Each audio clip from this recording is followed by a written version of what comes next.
Alright, so what we're going to be making today is basically a type of risotto. In particular, it's going to be a mushroom risotto, and I'll be using a chicken stock for it. So, what is risotto for the most part? It's honestly just a really simple, delicate rice dish that's typically used as a side. So you need a special type of rice, as you can see there. That one actually listed as a risotto rice.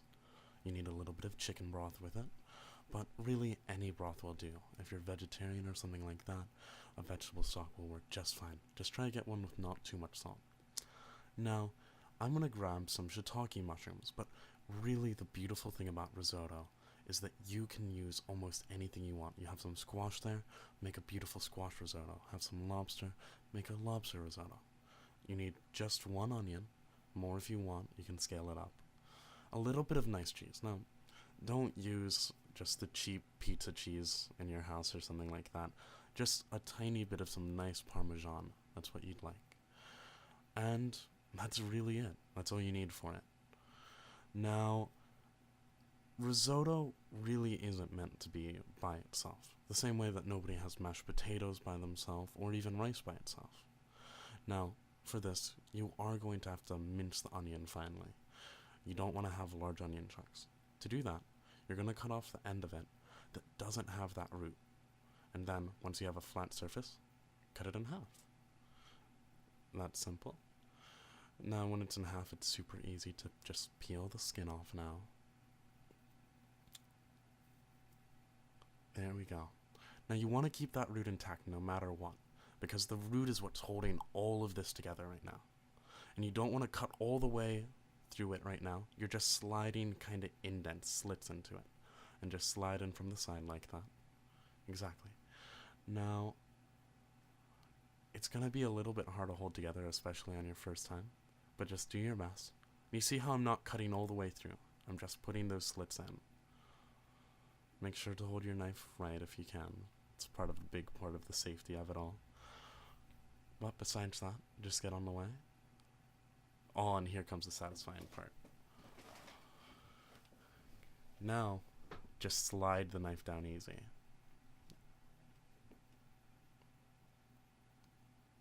You want to get it as uniform as you can for the most part, but risotto's pretty forgiving. You just don't want to have huge pieces of onion in it. You don't really taste the onion as a textural thing in this dish. It's purely there for the flavor, kind of caramelized down. You sweat it out a little bit. Just like that. Next. Alright, the mushrooms.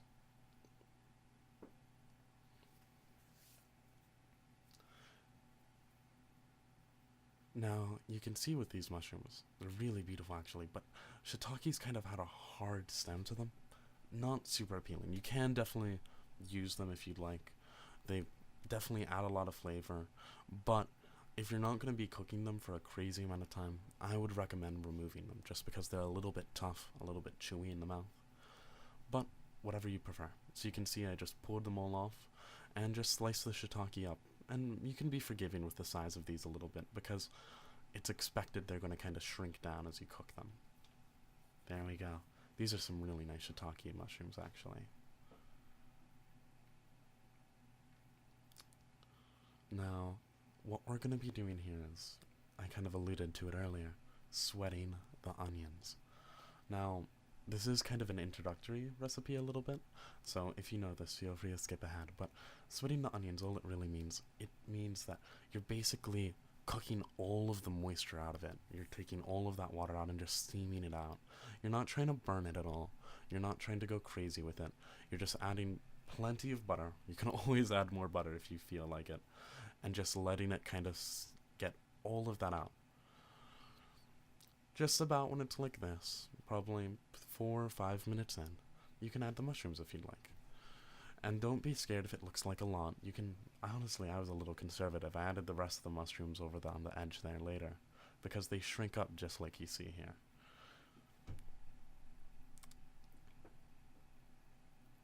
And all this time I was adding a little bit of butter now and then if it started to look like it was going.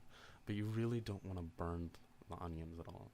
You're not trying to get any charring on it. That's good for other type of dishes. Now here, it looks a little funny, but you just want to pour the rice straight in. Now, I actually probably used a little bit too much rice, but just add it all straight in, and it's gonna look super unappealing, but just roll with it, trust me. What you're basically doing with risotto is you're adding in rice, and if you've ever made rice before, you know that you're basically just hydrolyzing it with some type of water or some type of liquid, and through heating it up and boiling it, you're forcing that water into the grain. But here it's done a little bit different than just cooking rice.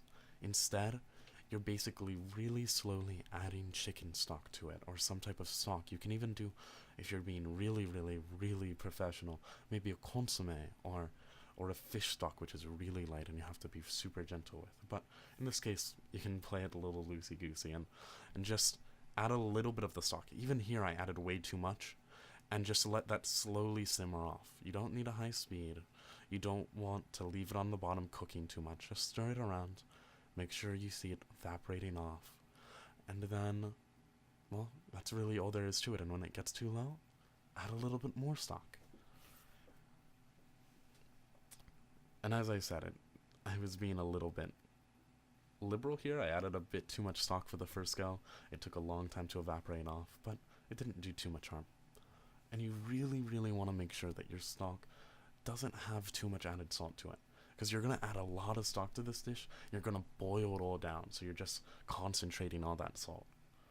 So if you do have a salted stock, you might be able to still roll with it, but I'd make sure to not even add any salt to the dish, just to make sure that it doesn't get too salty. And you can see it's starting to kind of slowly cook the rice. All that liquid's kind of simmered down a bit.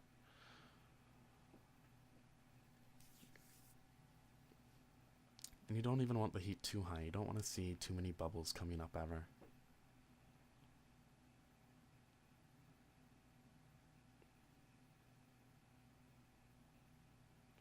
Now, the end result of doing it this way versus just putting it in a pan with a lid on top and boiling it is that it gets really, really creamy, especially because of the high starch content in this type of rice. It's a bit interesting, actually. It's almost like a savory rice pudding, as unappealing as that sounds. It's not quite to that pudding consistency of like mush at all. You definitely get the texture of the rice, but it's really smooth, especially when you add the cheese later on.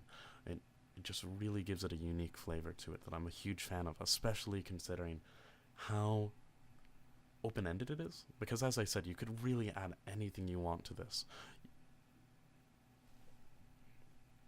Alright, you can really see it getting there. It's almost there now.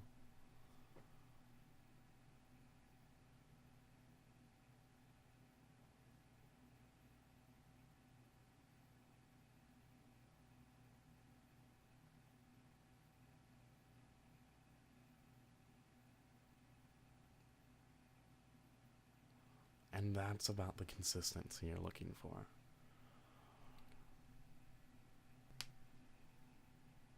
And now we're going to add a little bit of cheese to it. Just enough to give it a little bit of that taste, and especially when it melts in, it's going to add a lot more texture. So that's it. This is about the consistency you want. Enjoy.